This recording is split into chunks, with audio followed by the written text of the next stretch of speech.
Good morning.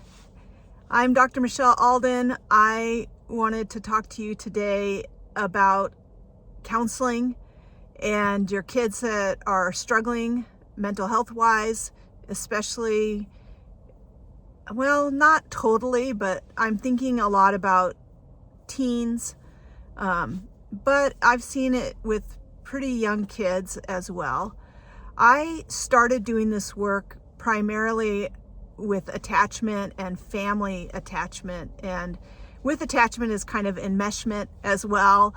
A lot of my theory in practice comes from Adlerian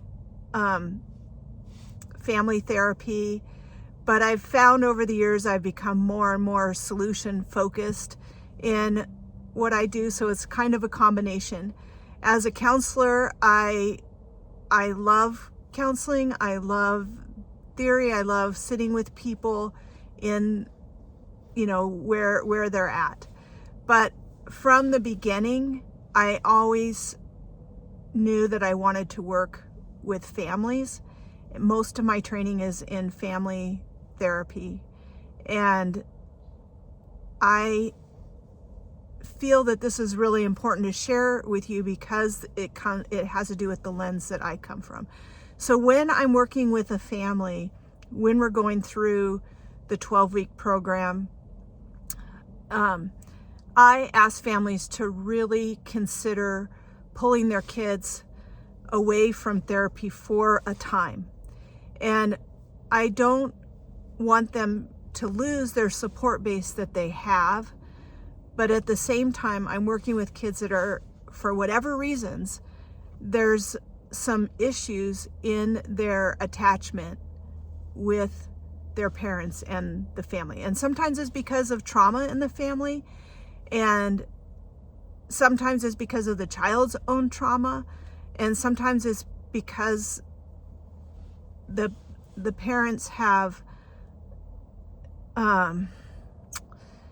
not had the skills to know how to create and build a foundation of trust. And I don't feel like that's necessarily the parents' fault. I actually feel like a lot of that comes from the training that and teaching that parents get, either what they had growing up or maybe what they've been told. And sometimes, most of the time, I find that it's been told by mental health providers or other so-called professionals that may take precedent over what you feel like works with your kids. So parents have lost this ability to parent their kids in their home and deal with the behaviors and the challenges and even the really hard experiences that our kids and our families may go through. And part of what I offer to parents is to take your family back, to be the experts in your home. And even though I in the area where I live, I go into homes and talk to parents and teach this program. It's very hands-on component of it, as well as the coaching piece of it that is all online. I am right there, in the things that are happening. I'm not blind to it. So what I found as a mental health provider, and as I started to do this program in the mental health field originally, not the coaching field, but originally in the mental health field, was that this power had been taken from the parents, and maybe they handed it over, but nonetheless, kids that when they're going to counseling, it is part of the counselor's job to build rapport with the child. I found when I had kids in my office that I really wanted to have both, because I really believed when the parents were telling me about the challenges they were having at home, that it was true and that those challenges were there, and that I did not think that what I saw in my office was what was happening other places. I could see patterns of things that were happening in play therapy and things like that, and I would help the parents to see, like, okay, here's the pattern that I'm seeing, here's what I'm seeing. But I think you have to look beyond that, right? and you have to really listen to what the parents are saying. At least that's what I found. And so I felt like it was really important to build a rapport with the parents as well, because they're the ones that are dealing with the things that are happening at school, that are happening in the community, and that are happening at home. I'm only having this child for 45 minutes to an hour in my office once a week. And some kids, it was only every other week. So that was a big premise for me. And as kids get older, it can be really challenging in therapy, because there's this idea, especially with teens that maybe didn't want to come to counseling in the first place. Like, you have to work harder as a therapist to build that rapport. You're building that trust. But ultimately, I believe that as a therapist, I want these kids that are coming to me as a therapist, that if all of their trust in the world is built on me, a paid professional, as their core relationship, I just feel like that is wrong. And I want to always push more for the child to build those relationships in their community, with their parents, especially extended family, in as much as it can be healthy. So I'm working on both ends, right? Like, I'm working with the parents, but I was working with the kids. And so in the program, the 12-week program, where I help you transform your family, and help you as the parent to be able to do that, rather than sending your kids to therapy to have somebody else make those changes. And this is not to say that there isn't a place for therapy, especially with older kids that want to talk, that need that place to vent. But what I've found over the years of doing this with hundreds of families is that it was best, while we were doing this program and while we were building those attachments, we limited how much outside contact the kids were having. Yes, they could still go to school. We limited their amount of peer interaction until we really worked on how things were going at home.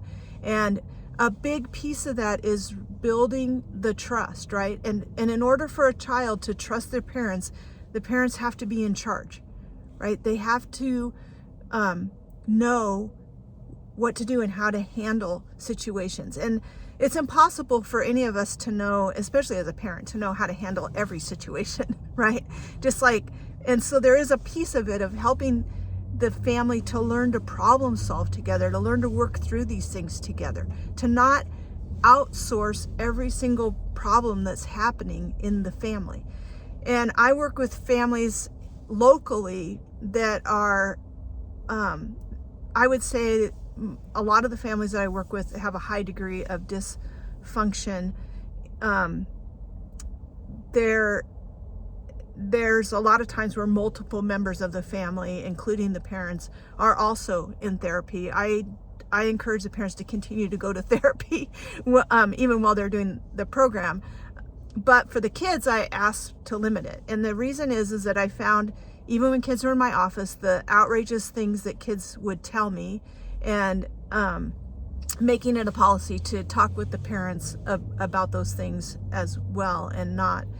And this may come from working with kids that have reactive attachment disorder, and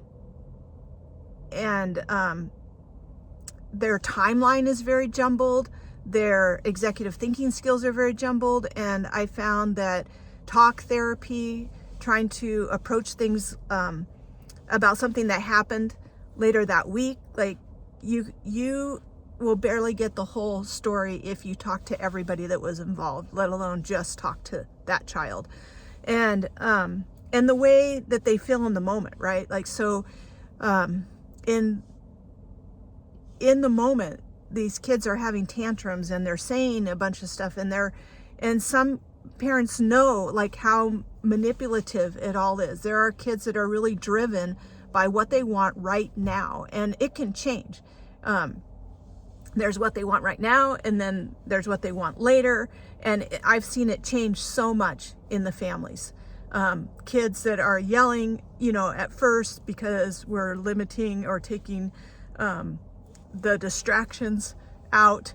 That's the thing that they're clinging to, right? Like, I'm going to die if I don't have my phone, right? I'm going to kill myself if you don't let me talk to my friends, all of this kind of stuff.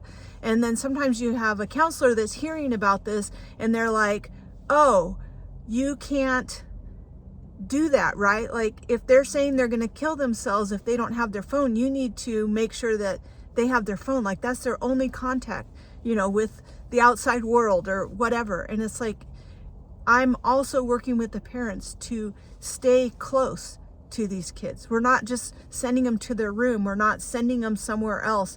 We're staying there. We're helping the parents to know how to be the solid object for these kids. If they go to the hospital because of the things that they're saying, there's a whole team of people that are going to provide that supervision, and they're going to keep the kids safe. And yes, they're going to use some tools, but they're going to also use medication and some other things to help that child, right, to learn some coping skills. But if we teach the parents the coping skills that the child needs, and we help them to show the child that I can keep you safe, I am right here, and it's not a punitive thing. And that's, I think, where a lot of counselors maybe get confused about what we're doing, because what they're hearing from the kid is like, they're taking my phone away and they're not letting me have my friends, and it's like I'm being grounded and I didn't do anything wrong, and all of this kind of stuff, right? They're making me stay close. What they're not telling you is that we're staying close because of the threatening behavior, or they're not telling you that, while they didn't get what they wanted, they were completely cussing out their parents and punching holes in the wall and all of this kind of stuff, right? And so we're providing a safe environment, and it doesn't mean that we can 100% like stop everything from happening. And I do leave it up to the parents too about, if you feel like you're not able to keep them safe, if you feel like this is beyond what you can do, like, this is our option. We can take the kids to the hospital if that's what we need to do, and the hospital is going to do their thing, but our goal is to come back home and to continue to work on these things, because our number one goal in what we're doing in the family program is to create safety in the home. Like, that's great that the child feels safe in your office and is telling you all of these things, but as a counselor, you're not there in the home, and your availability is not as